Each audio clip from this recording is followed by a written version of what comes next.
Master Gardeners, it's transplant time in this particular Master Gardener's house. She starts her seedlings early. She has a little greenhouse. Those of you who are beginners at this, do not start your seeds too early. It's the most common mistake that gardeners make. And you don't have sufficient light, usually in a south-facing window, to adequately grow a vegetable up to the transplant time outside. That ain't gonna work. If you're gonna do this, you're gonna need your artificial light system, or you can be a lazy man and do it in a milk jug. That's the old-fashioned way that I use, because I'm not into this interior work. You have to watch another video on how to start milk jug gardening.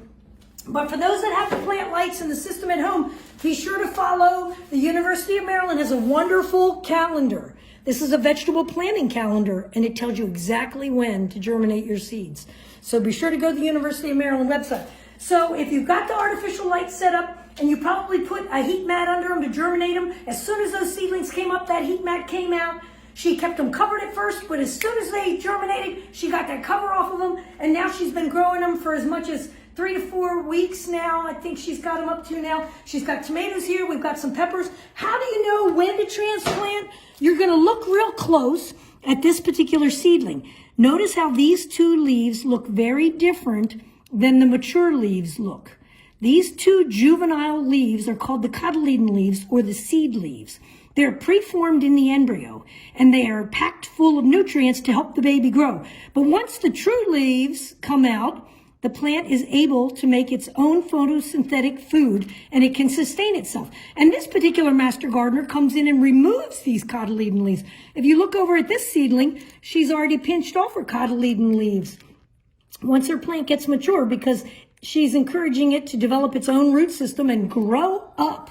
And the other indicator that it's time for her to transplant is once she starts observing little roots coming out on the base, she feels like she's content that they're mature enough for repotting.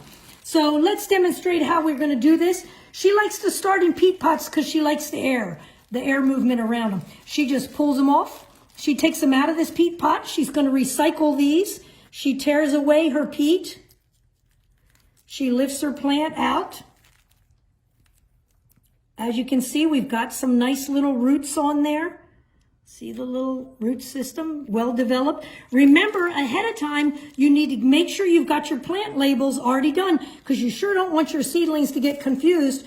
Did you know that with a tomato seedling, it can root all along the stem? Therefore, you can drop these down in rather deep. If you're doing this with kids, make sure they're not pushing the soil down in too heavily. We want air down in that soil mix.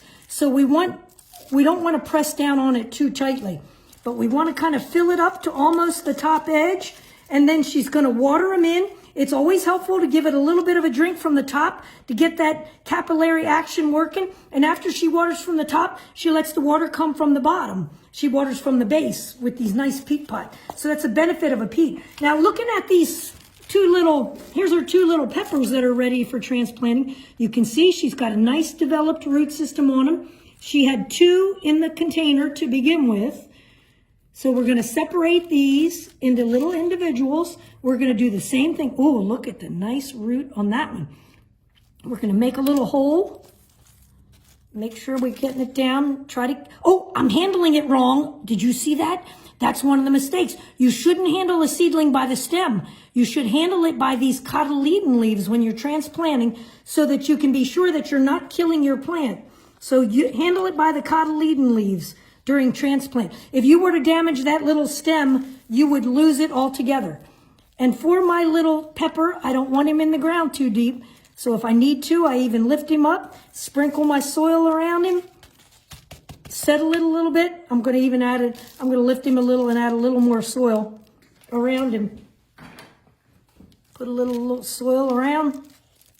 Try to keep him towards the center of the container, because that would certainly help him be a little better balanced and better spacing. Tap him down, and then we'll water him in. So we're keeping these at about, in the evening temperatures. Daytime they can go up to 65 to 70, but night times are better at 55 to 60, and that'll help to keep your plants compact. You might ask, well, do I need to fertilize them? Up to now, she did not have to fertilize them, but now, once you get to that 4 weeks, you can figure that your soil medium is probably expiring. It's probably, you plants used up all that fertilizer. So now's the time you would start your fertilizer program on these seedlings. And make sure you're giving them proper sun. You can't depend on the south-facing sun to do that job. And make sure when you're doing this transplanting job, these should have been moist when we started. We don't want our seedlings in a dry soil mix and then doing this. Make sure they're moist to start with. So there you go, Master Gardeners. That's the transplanting process. Make sure you're not squeezing the stems and killing them, and make sure you got proper sunlight for them. Have fun transplanting your plants. It's a fun winter project.